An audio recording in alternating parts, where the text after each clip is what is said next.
There is no independent black male patriarchy in the empire.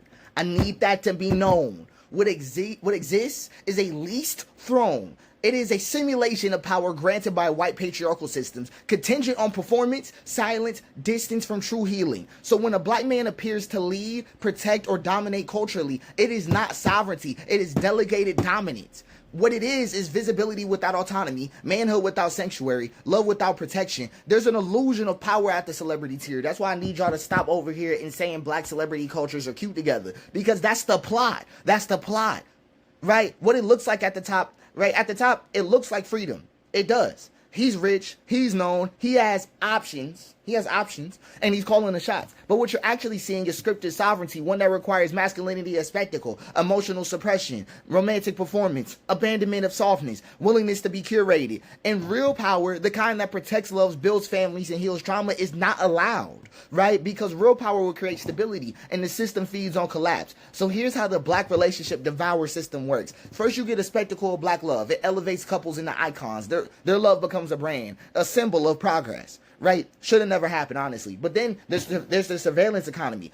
Hyper monitors behavior. One misstep is amplified. Nuance dies. Headlines devour context. Then there's the gender trap. Black men are assigned redemptive arcs. Black women are made into emotional terrain of that redemption. So even if he loved this woman, the industry pre-scripted her obliteration.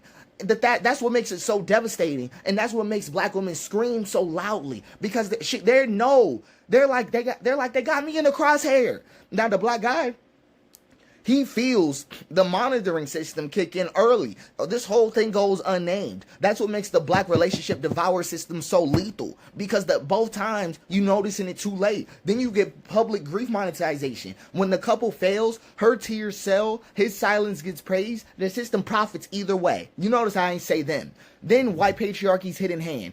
It controls contracts, PR, law enforcement, media coverage, cultural memory. No one exits cleanly. You only quietly or burned. And here's why relationships collapse so often under the black relationship devourer system. Because they were never built for sanctuary. They were built for signaling.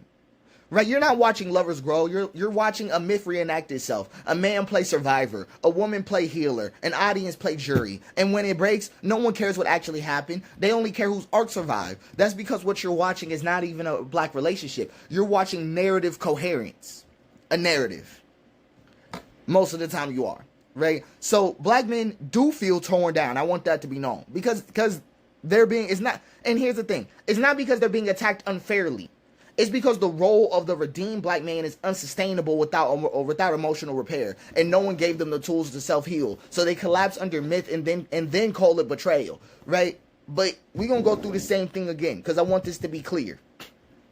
There is no system where black men consistently own, control, and pass down institutional power. None.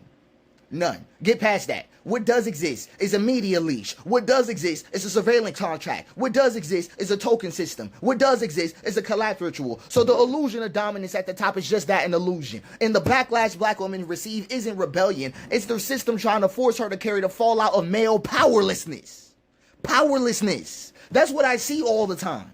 Powerlessness. In terms of what we're talking about, these guys have. They don't have nothing. All their money handed to them through sponsorships. Right, so when black men face this powerlessness, they usually lash out, not realizing that both of them are targeted thoroughly through the spectacle of black love, the surveillance economy, the gender trap, the public grief monetization, and the white patriarchy's hidden hand. There is no such thing as independent black patriarchy. Just needed to be known. Some people think I get more angry in these type of things. No, I'm just passionate about our people, dude. What? You know how many times I've seen black relationships fail at the top for the exact same reasons? And we gotta pretend like we don't know why? It's because we don't have shit. We get in these relationships and signal like the world has changed, and it's the same sunlight every morning. It's the sunlight coked in their racism. And then we act like it's all changed because they look cute together. That's what makes it so bad. And they set us up for it all the time, dude. What's the name? Y'all will be able to read over this. I'm publishing this right now. So y'all will be able to look over this too.